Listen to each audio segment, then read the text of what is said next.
तो welcome back traders.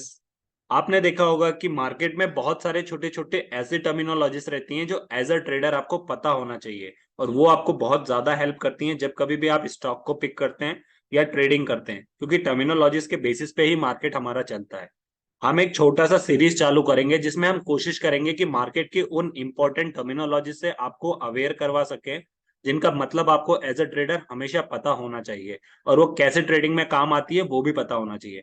सो इसी को देखते हुए एक छोटी सी सीरीज स्टार्ट की हमने, जिसमें हम मल्टीपल जो है वो टर्मिनोलॉजीज को देखेंगे मार्केट की, जो जो इंपॉर्टेंट हो। तो एक छोटे छोटे वीडियो क्लिप करके मैं आपको वो प्रोवाइड करूंगा, और हर एक छोटे छोटे वीडियो में आपको वो चीज मिलती रहेगी, ताकि जो है वो आपको चीजें समझ में भी आती रहे, और छोटी वीडियो होने की वजह से आप पर ज्यादा लोड भी नहीं है उसको देखने का और समझने का।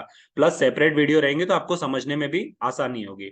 सो इसी सीरीज को आगे बढ़ाते हुए डिस्कस करते हैं आज की हमारी टर्मिनोलॉजीज को। तो हमारी जो सेकंड टर्मिनोलॉजी है उसका नाम है पीई, यानी प्राइस अर्निंग रेशियो।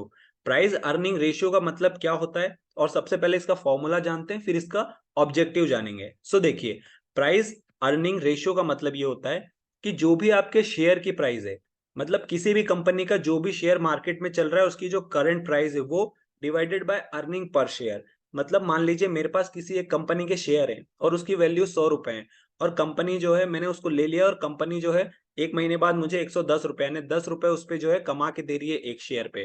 तो मैं उस शेयर की वैल्यू 100 रुपए डिवाइडेड बाय 10 कर दूंगा। तो इससे मुझे क्या पता चलेगा? तो इससे मुझे पीई यानी पर प्राइस अर्निंग रेशियो पता चल जाएगा। अब आप पूछेंगे सर प्राइस अर्निंग रेशियो आपने निकालना बता दिया, अब आप ये बताइए कि मुझे इससे समझ में क्या आता है। तो ये इतना ज्यादा इंपॉर्टेंट टर्म है कि इससे आपको एक्चुअल में फाइनेंशियल टर्म पता चलती है कि कोई भी कंपनी मुझसे कितना ले रही है और कितना मुझसे दे रही है। फॉर एग्जाम्पल, आप किसी बिजनेस में इन्वेस्टमेंट करने जा रहे हैं, तो आप क्या सबसे पहले देखेंगे कि मैं जो इन्वेस्टमेंट कर रहा हूँ उसके रिटर्न में मुझे कितने प्राइस मिल रहा है, या क्या मैंने इन्वेस्टमेंट किया है उसके रिटर्न में मुझे प्रॉफिट क्या हो रहा है। तो पीई एक ऐसा टर्म है जो आपको ये बताता है कि भैया आपने इतना इन्वेस्ट किया है ना, तो मैं आपको इतना दूंगा। तो यहां मैंने आपको क्लियर लिख भी रखा है कि व्हाट चार्जिंग, आप क्या चार्ज किया जा रहा है आपसे, एंड व्हाट प्रोवाइडिंग, क्या आपको दिया जा रहा है। फॉर एग्जाम्पल, मैं थोड़ा सा और एग्जाम्पल देता हूँ, थोड़ा सा आपको और क्लियर करता हूँ तो आपको और ज्यादा समझ में आएगा। देखिए, अगर मैं आपसे बात करूं कि एक कंपनी है या चार कंपनी है, फॉर एग्जांपल अभी दो ही कंपनी लीजिए तो आपको ज्यादा समझ में आएगा। मैंने आपको दो कंपनी बताई और मैंने बोला कि मुझे इन दो कंपनी में से किसी एक कंपनी में इन्वेस्ट करना है। अब मुझे बताइए कौन सी कंपनी अच्छी है। ऐसे दो की जगह चार भी हो सकती है, पांच भी हो सकती है, मैं दो का एग्जाम्पल लेके दिखा रहा हूँ, आप चार में भी कंपैरिजन कर सकते हैं। तो आप गए, आपने देखा कि पूछा कि सर मुझे पी बता दीजिए इनका। मैंने कहा शेयर का प्राइस ये है इसका, और ये एक शेयर पे मुझे ये प्रॉफिट देता है। तो आप क्या करेंगे कि आप गए, आपने देखा कि पहली कंपनी का जो है, वो पहली कंपनी का यहाँ एग्जाम्पल में दे रखा है मैंने 2/1 है। मतलब 2/1 का मतलब क्या होता है कि 2 रुपए उसका शेयर का प्राइस है और 1 रुपए आपको वो प्रॉफिट दे रहा है। सिमिलरली दूसरी कंपनी क्या कर रही है, दूसरी कंपनी आपको 2 रुपए शेयर का प्राइस है और 3 रुपए कमा के दे रही है। अब आपके माइंड में क्या आएगा कि सर 2 रुपए मेरे से पहली वाली कंपनी ले रही है और कमा के मुझे 1 रुपए दे रही है, तो क्या ये मेरा लॉस है? मैंने कहा हो सकता है।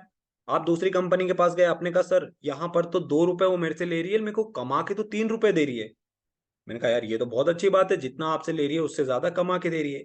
मैंने कहा आप जरा इसका रेशो निकालो। तो आपने कहा कि सर जब मैं दो को एक से डिवाइड करता हूं ना, तो मेरी वैल्यू कितनी आएगी, दो आएगी। सिमिलरली जब मैं दो को तीन से डिवाइड करूंगा ना, तो मेरी वैल्यू 0.6 के समथिंग आएगी। मैंने कहा कौन सी वैल्यू बढ़ी है? आपने कहा सर पहले वाली की वैल्यू बढ़ी है। मैंने कहा पहले वाली की वैल्यू बढ़ी है ना, तो बस पहले वाली कंपनी बेस्ट है इन्वेस्ट करने के लिए। तो आपने कहा सर यहाँ पर तो आप उल्टा बोल रहे हो कि 2 रुपए कमा रही है और वो कम दे रही है, और जो ज्यादा दे रही है उसको आप कह रहे हो खराब है। तो यहाँ पर यही लॉजिक होता है कि हमेशा हमें उस कंपनी में इन्वेस्ट करना है जिस कंपनी का पीई रेशियो ज्यादा होता है, ज्यादा प्रिफर किया जाता है।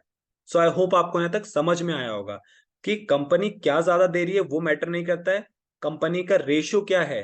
प्राइस रेशियो हमेशा जब कभी भी दर बदर यानी ईयर बाय ईयर आपका पीई रेशियो बढ़ता है, तो इसका मतलब ये है कि जो भी शेयर का प्राइस है उसके कंपैरिजन में आपके शेयर का अर्निंग प्रॉफिट जो है, मतलब फॉर एग्जांपल आपका शेयर का जो प्राइस है और एक शेयर पे जो आपका प्रॉफिट है, जब आप उसका रेशियो निकालते हो ना, तो वो रेशियो हमेशा बड़ा होना चाहिए। अगर आप दो और तीन वाले केस में जब डिवाइड करेंगे तो वो वैल्यू आपकी छोटी आ रही है, बजाय टू और वन के जब डिवाइड कर रहे हैं ना आप, तो वो वैल्यू बड़ी आ रही है। तो यहाँ पर मैथमेटिकल कैलकुलेशन रेशियो पे डिपेंड है। तो यहाँ पर ये देख के हम नहीं जाते हैं, हम यहाँ पर पीई रेशियो देखते हैं और ये जस्ट एक फॉर्मूला है पीई को कैलकुलेट करने का।